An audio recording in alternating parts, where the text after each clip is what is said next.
Et si notre plus belle preuve d'amour était celle envers nous-mêmes? C'est le mois de février avec cette fameuse Saint-Valentin, fête de l'amour, fête des amoureux. Et du coup, c'était important pour moi de parler d'amour de soi parce que c'est vraiment un sujet qui me tient à cœur et d'ailleurs, mes accompagnements sont orientés vraiment autour de ça.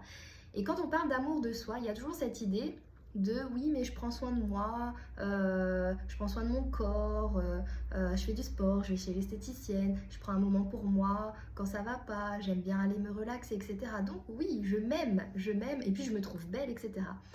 Mais en réalité, l'amour de soi, c'est beaucoup plus vaste que ça demande vraiment à être creusé. L'amour de soi, je donne ma définition, mais chacun est libre d'avoir la sienne.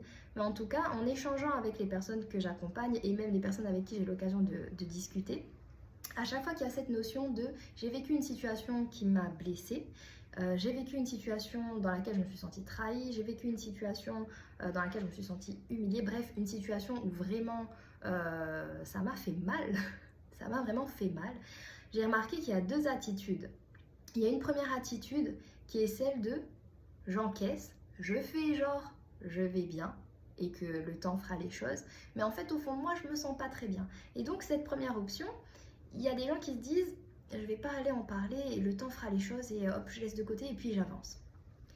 Et ensuite il y a une deuxième option, c'est de se dire ok j'ai vécu cette situation, c'est compliqué, c'est difficile, ça me fait mal, je sais pas comment faire pour m'en sortir, mais je veux trouver une solution pour m'en sortir, pardon, et je suis surtout prêt à agir, donc soit à me faire accompagner ou aller chercher des informations, mais qui peuvent me permettre en fait de me libérer de ce mal-être et de voir plus clair dans ma vie pour pouvoir avancer avec plus de légèreté et surtout me sentir bien au fond de moi.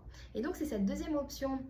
D'ailleurs, je ne me suis pas présentée. Je suis Flora Valmy et ma mission, c'est d'aider les gens à se rendre compte qu'ils ont les capacités à créer une vie qu'ils veulent vivre et non pas une vie qu'ils subissent. Et donc, c'est à travers cette deuxième option, cette façon de voir d'amour de soi que j'accompagne les personnes et que je trouve que c'est vraiment important à un moment donné de se poser, de se dire « Ok, qu'est-ce que je fais? Est-ce que je continue avec ce mal-être en faisant comme si ça va bien et en trouvant des choses justement qui vont me permettre de me sentir bien mais qui sont temporaires et qui vont faire que masquer ma douleur?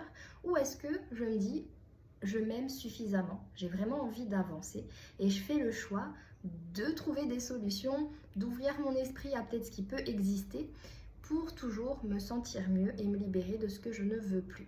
Donc cette preuve d'amour, c'est celle que je t'invite vraiment à pratiquer envers toi-même. Je suis curieuse de savoir un petit peu dans les commentaires, est-ce que tu as déjà osé faire cette preuve d'amour envers toi? Dans quelle option tu te trouves? Est-ce que tu es encore dans cette option où tu sais que ça va pas et tu te dis le temps fera les choses et puis on verra bien après?